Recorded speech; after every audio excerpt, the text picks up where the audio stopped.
Bonjour à toutes et à tous, j'espère que vous avez passé une bonne semaine. On va commencer le week-end comme souvent en feuilletant la presse française et surtout l'équipe qui titre ce matin.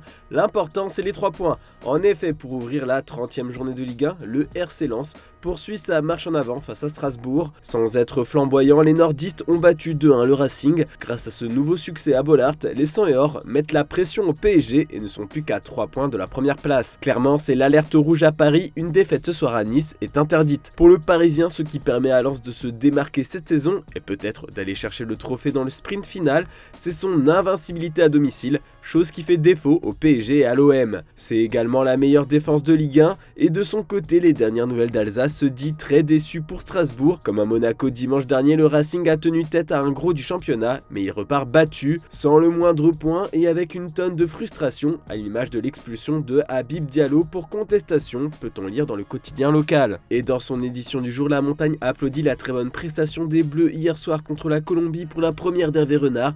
Pourtant, les Françaises ont mal démarré la rencontre à Clermont puisqu'elles ont concédé l'ouverture du score et le second de la rencontre. Mais les joueuses de Renard ont réussi à renverser la tendance grâce à Cascarino, puis une égalisation tant attendue de Le Sommer qui s'est même offert un doublé peu de temps après. Dans les arrêts de jeu, Gueyoro inscrivait le 5e but. Ce baptême est renversant, titre l'équipe dans ses pages intérieures. Au micro de W9, l'héroïne Le Sommer a remercié son nouveau coach de l'avoir rappelé. C'est beaucoup d'émotions, un sentiment spécial, c'est un retour presque parfait, c'est une bonne chose de revenir au score ainsi. Je remercie Hervé Renard de m'avoir fait revenir. 2 ans c'est long, mais j'ai beaucoup de sélections avec les filles, donc on a retrouvé pas mal d'automatisme. Et si on partait en Italie maintenant, lourdement battu par l'AC Milan la semaine passée, le Napoli devait renouer avec le succès pour rapidement assurer son titre de champion d'Italie, et la mission a été réussie avec succès. Le leader du championnat a complètement dominé Lecce 2-1. Pour le Corriere dello Sport, Naples rigole car ses poursuivants n'arrivent pas à suivre le rythme. Milan n'a pas pu s'imposer contre l'Empoli hier soir et l'Inter n'a pu qu'arracher un match nul sur la pelouse de la Salernitana. D'ailleurs, d'après la Gazzetta dello Sport, ça commence à être sérieusement la crise chez les interistes.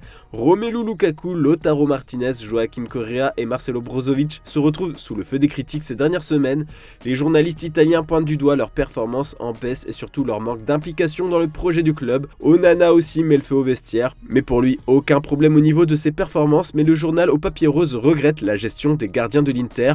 Entre le Camerounais et Handanovic, aucun véritable hiérarchie ne semble avoir été établi. Les dirigeants interistes risquent de prendre des décisions drastiques cet été pour relancer l'équipe la saison prochaine. Bon, et du côté de la presse portugaise, tout le monde parle du Classico Benfica-Porto. Encore une fois, le résultat de ce duel peut désigner le futur champion de la Liga B1. Largement en tête à 9 journées de la fin, le Benfica avait l'occasion de complètement plier la course au titre en plus et cela démarrait parfaitement pour les Lisboètes grâce à une erreur de Costa, le portier du FC Porto. Mais juste avant la pause, Uribe permettait à Porto d'égaliser et il faudra attendre la seconde période pour voir Taremi donner l'avantage à Porto.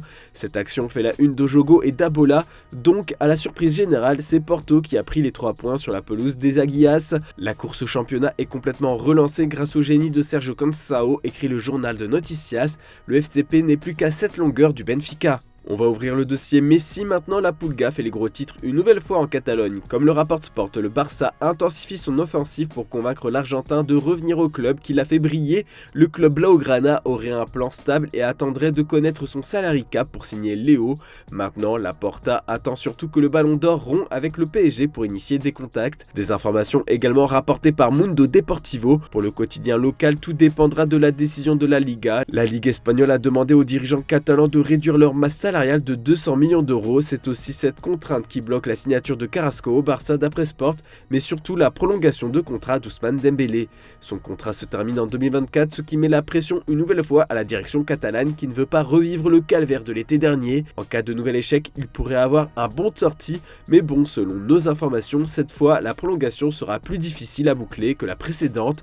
En attendant, Xavi Simons serait la nouvelle priorité du Barça. On termine ce tour d'Europe avec la presse anglaise. Le Daily Star ouvre ses pages sport avec la dernière conférence de presse de Pep Guardiola qui fait énormément réagir.